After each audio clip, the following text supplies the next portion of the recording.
About 3.5 years ago, I made a discovery. And this discovery profoundly changed my view on how I thought the world worked, and it even profoundly changed the way in which I operate in it. As it turns out, there's a pattern. As it turns out, all the great and inspiring leaders and organizations in the world, whether it's Apple or Martin Luther King or the Wright brothers, they all think, act, and communicate the exact same way, and it's the complete opposite to everyone else. All I did was codify it.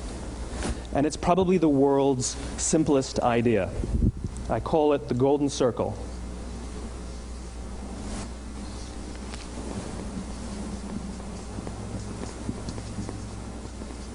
Why, how, what? This little idea explains why some organizations and some leaders are able to inspire where others aren't. Let me define the terms really quickly. Every single person, every single organization on the planet knows what they do, 100%. Some know how they do it, whether you call it your differentiating value proposition or your proprietary process or your USP. But very, very few people or organizations know why they do what they do. And by why, I don't mean to make a profit. That's a result. It's always a result. By why, I mean what's your purpose? What's your cause? What's your belief? Why does your organization exist? Why do you get out of bed in the morning? And why should anyone care? Well, as a result, the way we think, the way we act, the way we communicate is from the outside in. It's obvious. We go from the clearest thing to the fuzziest thing. But the inspired leaders and the inspired organizations, regardless of their size, regardless of their industry, all think, act, and communicate from the inside out. Let me give you an example. I use Apple because they're easy to understand and everybody gets it. If Apple were like everyone else, a marketing message from them might sound like this. We make great computers. They're beautifully designed, simple to use, and user-friendly. Want to buy one? Meh.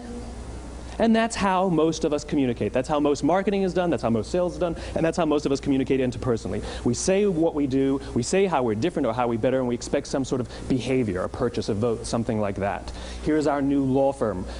We have the best lawyers with the biggest clients. We have, we always perform for our clients, do business with us. Here's our new car. It gets great gas mileage. It has, leather seats. Buy our car. But it's uninspiring. Here's how Apple actually communicates. Everything we do, we believe in challenging the status quo. We believe in thinking differently. The way we challenge the status quo is by making our products beautifully designed, simple to use, and user-friendly. We just happen to make great computers. Want to buy one? Totally different, right? You ready to buy a computer from me?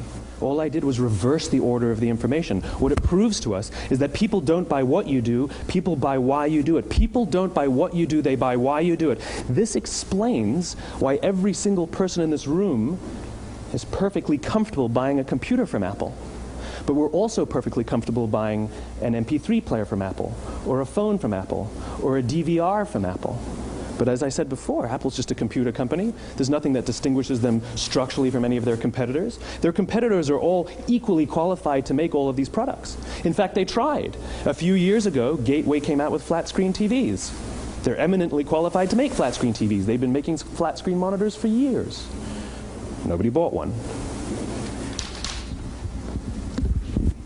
And Dell came out with MP3 players and PDAs. And they make great quality products, and they can make perfectly well-designed products, and nobody bought one. In fact, talking about it now, we can't even imagine buying an MP3 player from Dell. Why would you buy an MP3 player from a computer company? But we do it every day. People don't buy what you do, they buy why you do it. The goal is not to do business with everybody who needs what you have. The goal is to do business with people who believe what you believe. Here's the best part. None of what I'm telling you is my opinion. It's all grounded in the tenets of biology, not psychology, biology. If you look at a cross-section of the human brain, looking from the top down, what you see is the human brain is actually broken into 3 major components that correlate perfectly with the golden circle. Our newest brain, our Homo sapien brain, our neocortex, corresponds with the what level. The neocortex is responsible for all of our rational and analytical thought, and language. The middle two sections make up our limbic brains, and our limbic brains are responsible for all of our feelings, like trust and loyalty. It's also responsible for all human behavior, all decision-making, and it has no capacity for language.